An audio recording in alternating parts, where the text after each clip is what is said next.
সম্মানিত সুধী, আসসালামু আলাইকুম। আজকে আমরা একটি 1100 বিয়ে 12 ভোল্ট IPS বানাবো। চলুন শুরু করা যাক। আমরা IPS এর সব সামগ্রী নিয়ে নিয়েছি।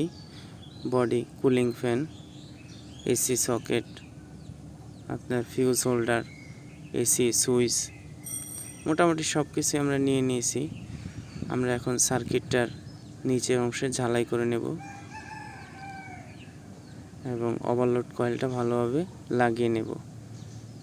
ওভারলোড কয়েলটা এক সাইড ঝালাই করে দিলাম, আরেক সাইডে এখন নেগেটিভ তারটা লাগাবো। নেগেটিভ তারটা লাগানোর আগে এই কিছু অংশ লিড এখানে ধরিয়ে নিতে হবে, জানি অতি সহজেই তাড়াতাড়ি করে আমার নেগেটিভ তারটা লেগে যায়।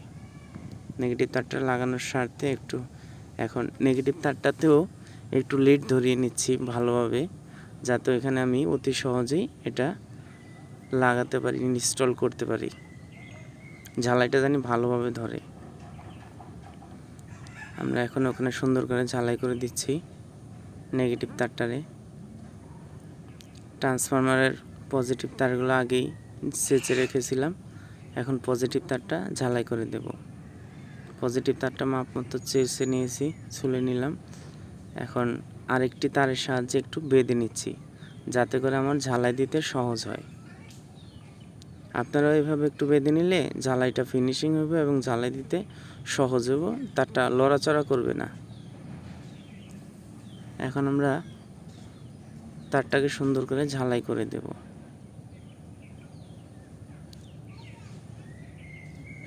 ভালোভাবে লিড দিয়ে ঝালাই করতে হবে, যাতে কিছুতেই কোথাও লুজ না থাকে। এখানে তো চারটা তার একসাথে ভালোভাবে ঝালাই হতে হবে, না হলে এটা এক পর্যায়ে সমস্যা করব। আর এখানে দুইটা করে দিছি, তো এটা দুই তারে বাঁধা। সুন্দর করে কেবল লাক্সের গোড়ায় ভালোভাবে ঝালাই করে দিচ্ছি। আপনারাও এরকম লাক্স দিয়ে ভালোভাবে ঝালাই করে দিবেন। এখন হিটসিং টিউব পরিয়ে দিছি, এটার লাইটারের সাহায্যে হিটসিং করে দিচ্ছি।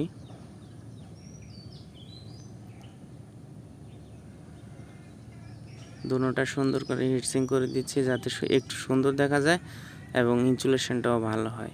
পজিটিভ তারটারও আমরা এখন হিটসিং টিউব পরিয়ে দেব। হিটসিং টিউব পরিয়ে দিচ্ছি, এটাকেও একটু হিটসিং করে দেব লাইটারের সাহায্যে। ভালোভাবে এটা করে দিচ্ছি, যাতে কোথাও লিক না থাকে। ফেজ তার নিউট্রাল তারটা লাগিয়ে নিচ্ছি আগেই।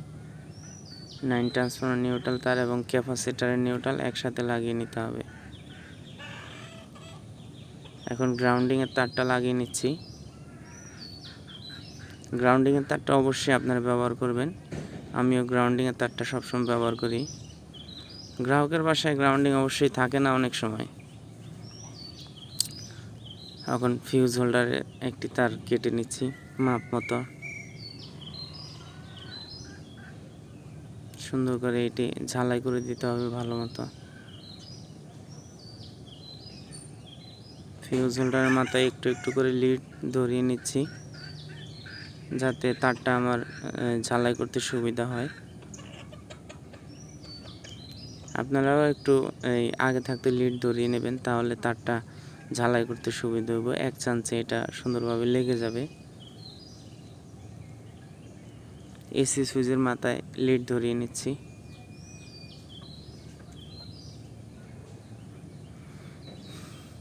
আপনারা চাইলে একসাথেও ধরাতে পারেন, কিন্তু একসাথে ধরাইলে একটু ফিনিশিংটা কম হবে। এভাবে দিলে একটু ফিনিশিংটা ভালো আসবে। আর আরেকটি কথা না বললেই নয়, এই এসি সুইচটা শুধু খালি 9 ভোল্ট ট্রান্সফরমারটিকে অন অফ করার জন্য, এটি মেইন না। শুধু খালি এটির দ্বারাতে 9 ভোল্ট ট্রান্সফরমারটা অন অফ হবে। কারণ এই সুইচটার মধ্যে যদি সবগুলো লোড দিয়ে দিই, তাহলে সুইচটা কিছুদিনের মধ্যেই পুড়ে যাবে, আর গ্রাহকের অভিযোগ আসবে যে আমার মেশিন তো চলে না, IPS তো চলে না। তো আমরা সেটা করব না, আমরা শুধুই খালি 9 ভোল্ট ট্রান্সফরমারটা জানি অন অফ হয় সেই কাজটি করব। এখন ক্যাপাসিটরের ফেজ তারটি লাগিয়ে নিচ্ছি। ক্যাপাসিটরের ফেজ তারটি লাগিয়ে একটু ঝালাই করে দিতে হবে। আমরা ঝালাই করে দিচ্ছি। এখন ক্যাপাসিটর ফেজ তারটিতে হিটসিঙ্ক টিউব পরিয়ে দেব। একটু কেবলটাই মেরে নিচ্ছি ভালোভাবে। হিটসিঙ্ক টিউবটা পরানো লাগবে না, এজন্য পরাইলাম না। এখন সুন্দর করে কেবলটাই মেরে নিচ্ছি। কেবলটা এটা মেরে নিলে তারগুলো একটু গোছালো হয়ে গেল, কাজটা মোটামুটি একটু ভালো দেখা যাবে। কেবলটা এটা একটু ঘন করে মারতেছি।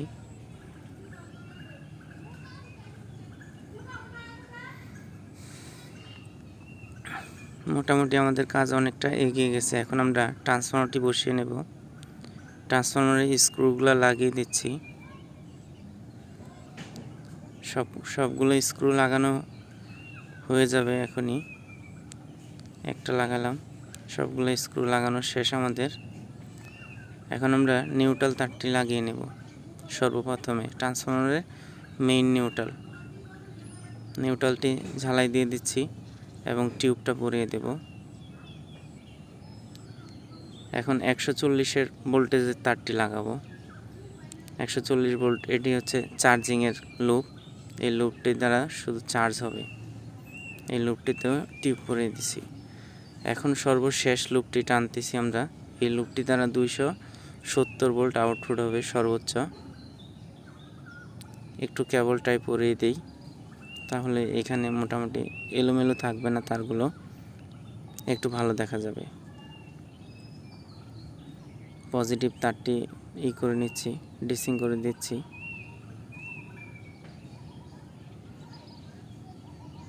সবগুলা তার একসাথে করে ফেলি, করে একটু কেবলটাই মেরে নিই। কেবলটা এটা মেরে দিলে কেবলটার মাথাগুলো কেটে দিলাম, আর আবার একটি কেবলটাই মেরে দিচ্ছি। এখানে সার্কিটটি সুন্দর করে বসিয়ে নিচ্ছি।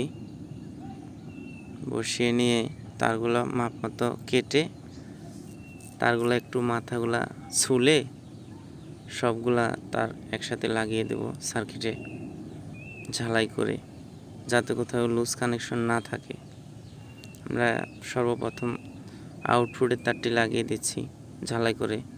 একে একে সবগুলা তার লাগিয়ে দেব। আমাদের মোটামুটি তারগুলো লাগানো শেষ। এখন আমরা সার্কিটটিকে উল্টিয়ে নিলাম। আপনারা দেখতে পাচ্ছেন এখানে লেখা আছে আউটপুট 280, এসি ইনপুট সবগুলো এখানে দেওয়াই আছে। আমাদের আইপিএসটি মোটামুটি পড়াই কমপ্লিট। এখন আইপিএসটি ট্রায়ালের জন্য রেডি। আইপিএসটি ট্রায়ালের জন্য আমি সর্বপ্রথম নেগেটিভ তারটিকে লাগিয়ে নিচ্ছি। এখন পজিটিভ তারটি পাতলা করে লাগাবো। পাতলা করে লাগিয়ে সর্বপ্রথম আমরা আইপিএসটি রান করব। রান করে ডিসি অ্যাডজাস্টটিকে মিলিয়ে নেব। আমাদের ডিসি অ্যাডজাস্টটি মিল নেই, এখানে 11.2 দেখাচ্ছে, আর আমাদের ব্যাটারি আছে 12.9। আমরা এটিকে 12.8 করে দেব, 7 করে দেব। আমরা এটিকে 12.7 করে দিছি। এখন আমরা আবার ভোল্টেজটা মাপ দিচ্ছি। পিডব্লিউএমটা আসছে কিনা দেখতেছি। হ্যাঁ, দোনো পাশে গেট ভোল্টেজটা এক পাশে ঠিক আছে, অপর পাশেও ঠিক আছে। এখন আমরা ড্রেনের তারগুলো লাগিয়ে এটিকে সম্পূর্ণ চেক করার জন্য আইপিএসটি রেডি। আমরা ড্রেনের তারগুলো সুন্দরভাবে লাগাচ্ছি, আপনারা একটু দেখে লাগাবেন, এখানে যেন কিছুতেই লুজ না থাকে। এখানে লুজ থাকলে আইপিএস কিন্তু খুব বাজেভাবে ডাকবে আর গ্রাহক খুব অভিযোগ দেবে। আমরা এখনও পজিটিভ তারটি পাতলা করে লাগাবো, লাগিয়ে দেখব যে সম্পূর্ণভাবে আমাদের আইপিএসটা ঠিক আছে কিনা, তারপর আমরা ভালোভাবে লাগাবো। এখন আমাদের ডিসি অ্যাডজাস্ট আর একটু এলোমেলো দেখাচ্ছে, তাই একটু মিলিয়ে দিচ্ছি। আমাদের ডিসি অ্যাডজাস্ট মেলানো শেষ। আপনারা দেখতে পাচ্ছেন আমাদের পিডব্লিউএমটাও মিলাচ্ছি, সুন্দরভাবে মিলে গেছে এবং ফ্রিকোয়েন্সিটাও 50 আছে। সব কিছু মোটামুটি ঠিক আছে। এখন আমরা লোড চেক করার জন্য তারটিকে পজিটিভ তারটিকে ভালোভাবে টাইট করে লাগিয়ে দিলাম। এখন আমরা এটিকে লোড চেক করব। দেখি ঠিক আছে কিনা। হ্যাঁ, আমাদের অলরেডি 900 ওয়াট লোড চলতেছে, লোডটি সুন্দরভাবে চলতেছে, ভোল্টেজও ঠিক আছে। এখন আমরা চার্জ দিয়ে দেখি এসি সুইচ অন করে কি অবস্থা। এসি ভোল্টেজটা মিলাবো, এসিটা মিলিয়ে দেখতেছি। আমাদের আইপিএসটি এমনি নর্মালে চলতেছে, এখন চার্জে যাবে। চার্জে যায়নি, চার্জে যাচ্ছে। মোটামুটি অ্যাম্পিয়ার 18, 17 এবং 15 অ্যাম্পিয়ারে মোটামুটি স্টে করতেছে, 14-15 অ্যাম্পিয়ারে স্টে করতেছে। চার্জিংটা ভালো আছে। মোটামুটি আইপিএসটা শেষ পর্যায়ে। আইপিএসটা দেখতে পাচ্ছেন সম্পূর্ণ ইনশাল্লাহ হয়ে গেছে। আজকের মতো এই পর্যন্তই। ভালো থাকবেন। আমার ভিডিওটা কেমন লাগলো অবশ্যই কমেন্টস করে জানাবেন। আমার ভিডিওটা ভালো লাগলে অবশ্যই একটি লাইক দিবেন।